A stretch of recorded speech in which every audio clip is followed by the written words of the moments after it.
Hello, everybody. Frank Kenny here again. I am with Nancy Myrland. How are you, Nancy? Oh, great. Thanks for inviting me to do this. It's so good to see you. My pleasure. I met you at a chamber conference, ACCE, in where was it, Milwaukee, maybe, or something like that, Yeah. years and years ago. Yeah. And we've stayed in touch all this time, primarily through social media. So it's good to see you again. Oh, you too. Well, and what's nice is that we have come across one another so much via social media that when we do run into each other, which we did in Cincinnati last year, Right. it feels like we see each other all the time. So that's, you and I preach this all the time, and it's just, a testimonial to the fact that these tools have the ability to remove all those barriers of unfamiliarity and speed up relationships. You bring up a great point, and I want to come back to it. But first, could you introduce yourself to our chamber audience? Sure, sure. Hey, chamber people. Those of you lucky enough to be working closely with Frank, you're smart people. I am Nancy Myrland, as Frank mentioned, and my company is Myrland Marketing and Social Media. And I have kind of an interesting background, both B2C and then B2B, and it really sort of goes back and forth between those. Having started out my early career in sales, I then spent about 9.5 years more in corporate America with Time Warner Cable, very much a business to consumer arena, promotional market. Really, about 50 weeks out of the year, we were in some kind of a promotional mode. And the nice thing about that is it allowed us to be very entrepreneurial and to learn about what corporate budgets and making cash flow and all of those fun things were all about. And then did a really quick about face in 1997, and I went in-house and got into business-to-business marketing at the law firm of then Baker & Daniels, which is now called Faegre Baker Daniels, undoubtedly probably in some of your markets because they are all over these days because of the merger, and was their director of marketing, and then went out on my own in 2002.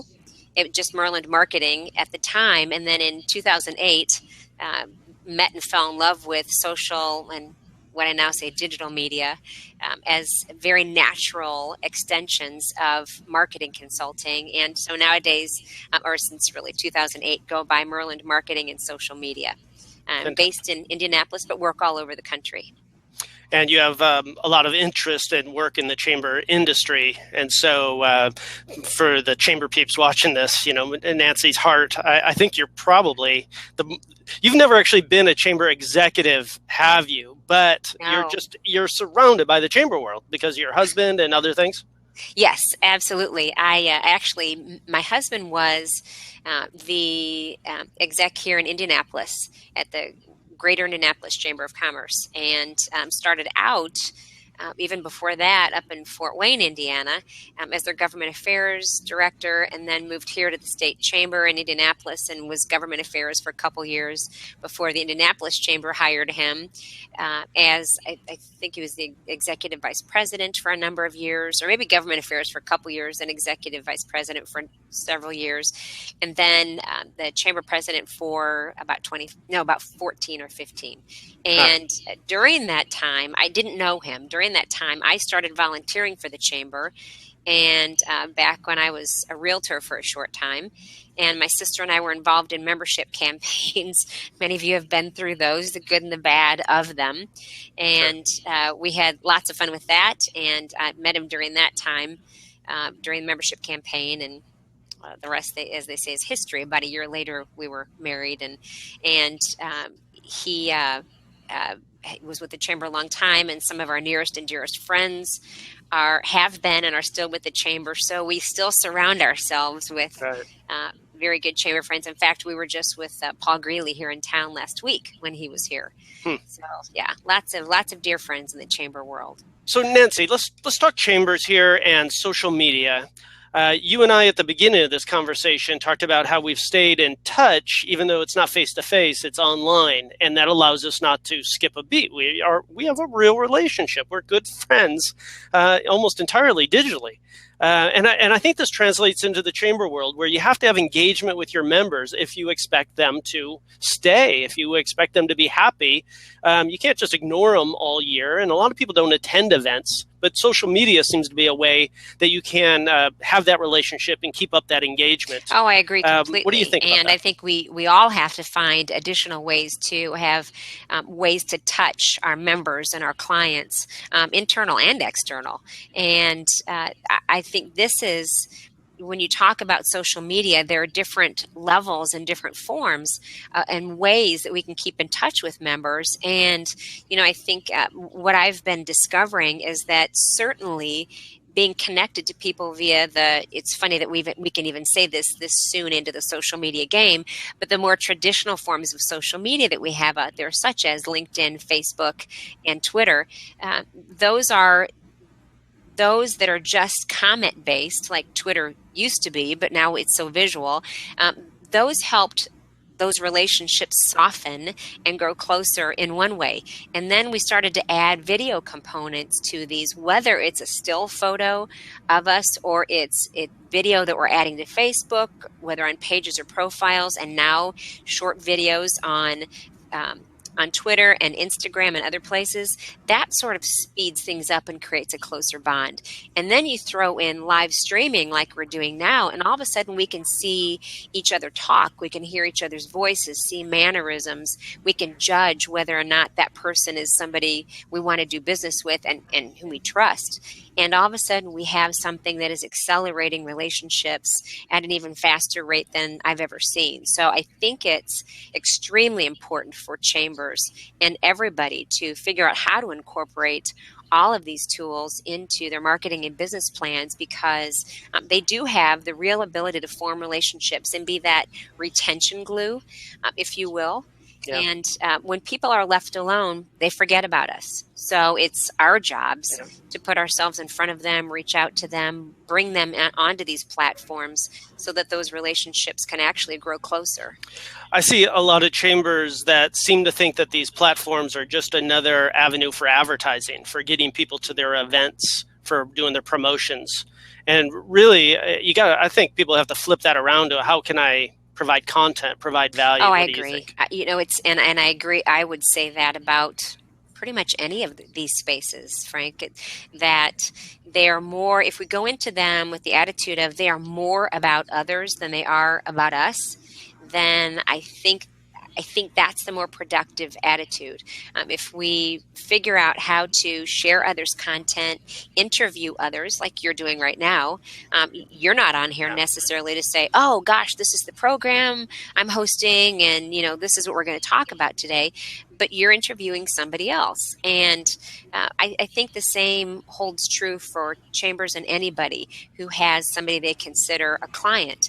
That we have to, it's okay to bring those sorts of things in and promote our activities and do a bit of advertising once we've gained enough social capital or social equity, if you will, by helping and sharing others. I think when we do a lot of that, then it's okay every now and then to very subtly mention what it is that we're doing. But I think we have to wait until we've earned the right with people to do so, to promote ourselves. And I think earning that right means that we have provided way more value than the other way around. And you think Blab or these Meerkat or Periscope, these new streaming tools, can play a big role in that? Absolutely. In fact, it's interesting because since, and I primarily of the one-to-many apps, Periscope and Meerkat, I tend toward Periscope. So I tend to say Periscope and Blab a lot, but that we keep asking for more tools that let us plan ahead. And, we have, now that Periscope has given us unique URLs of our own so that we can promote our pages, and Blab obviously gives us a link or an embed code so that we can promote them in advance. I would also say that there are times when any of us have breaking news. And for me, that might be that there's something new in social and digital media. For you too, might be something new in social and digital media. For chambers, it might be that there's something developing, that there's a new piece of legislation, or there is news about a member or members, or they're just things that you typically would say, oh, I wish we wish we had a newsletter going out today because this is something we need to get out to people. So I'd encourage people, as much as you should plan these in advance, I would also say never have we had more perfect ways to jump in front of our members in a conversational way and get a message out. To send something quickly to say, you know what, this is something I think you needed to know, when they are accustomed to more traditional media, actually not getting news until maybe nighttime or the next morning, or when somebody gets their e-newsletter together. If you can be the provider of current developments that have to do with membership or community, what's going on in the community, then I think you'll be looked to as an extremely valuable source. And why would someone want to sever a tie with an organization that provides such valuable and timely developments like that? Or if just something's going on at a member's place of business, and to showcase that member, I think these tools are, again, that level in between the social media that we've had and actually seeing people face to face. I think it's the next best thing to being face to face with people. So I would not diminish these live streaming tools at all, and I would definitely jump in and have Frank help you figure out how to use them. I appreciate that little plug there, Nancy. Easy. Very nice. I mean that because I mean it. Speaking of updates on various things, I was seeing recently that LinkedIn is making a bunch of changes. And I got to tell you, their user interfaces are not always the most friendly, whether it's on your mobile or getting into your messages on LinkedIn. And the groups stumbled for a while there, I think. But they've made some changes recently. Can you get us caught up to speed? Yeah, they can. And I've made a couple notes just in the last week or so because I want to blog about them and or blab about them or whatever, whatever ways that ends up happening. But I think you're right. Sure. There have been some stumbles. People lost a lot of faith in groups, and they're becoming spam fests, many of them. Or not necessarily spam fests, but so many people were posting and admins or group owners weren't moderating. They weren't watching what was going on. So you could have these groups that were full of hundreds, if not thousands of people, and it was as if everybody was just gathering to throw in their own promotion, and nobody was coordinating anything. So I think LinkedIn has heard enough complaints that they are trying to make better use of them. So they just recently made the decision that they would go to 2 levels of groups, and they're being called standard and unlisted. And now by default, every group is unlisted, and you as an admin or owner have to actually go in if you want that to be changed. And what that means is that if you want them to be unlisted, you have to think twice about that, because if someone goes on LinkedIn to do the traditional search up in the browser on LinkedIn in a specific topic, and it happens to be your topic, they won't find your group because you've made it unlisted. So you just have to make sure which of the 2 listings fits you better. And when you go into that group, LinkedIn will actually prompt you with those changes and give you a little bit of explanation about them. So that's one of the changes. Interesting, though, that other people can actually, in the standard ones, anybody can actually invite people to join instead of traditionally how you and I have had to ask to join. It's very much, for those who've spent a lot of time, and Frank, I know you have, in groups on Facebook, they feel a little bit like groups on Facebook because you and I can actually invite people to join. We can add people. And you and I have always recommended to people, don't add people unless they know you're going to do it, because some people are mystified how they actually ended up inside of a group when they had no desire to be there. But you might think about the secret groups on Facebook, that these private groups on LinkedIn are very much like that. They can't be found in search. Nothing is shared outside of them. The content is not searchable. But I would also always share the caveat that I would still never share something that I think might leak out someday, because what if settings do again change and LinkedIn will say, but we'll archive all that and that'll be private and it'll never be released. I still caution people to be very careful about that and to only make sure that they're posting content that is something they wouldn't mind if it got out, or if somebody did a screenshot and shared elsewhere. So that's one of the big changes in LinkedIn. If you have any subgroups are going away, and they're becoming their own independent groups. So admins are going to have to actually you'll have to be moderating more groups. Now, you're moderating the subgroups anyhow, so I don't know that that's that big of a hassle. Some people have said it is, but I don't know that it necessarily is. But the subgroups are going to be independent groups, which will help make them more searchable. So if you have gone to the trouble of creating a subgroup on, you name it, something, a topic that may be very important to your chamber or to your community, and it may be a subgroup today. It's going to be independent, but that's okay, because it's going to hopefully give that a little bit more exposure in search, depending on how you set the settings up. Knowing that's happening, then we are, and a lot of people have been crying for this for a long time, but we've been limited to 50 groups. And some people, usually when I say that, people laugh and say, as if we even needed 50.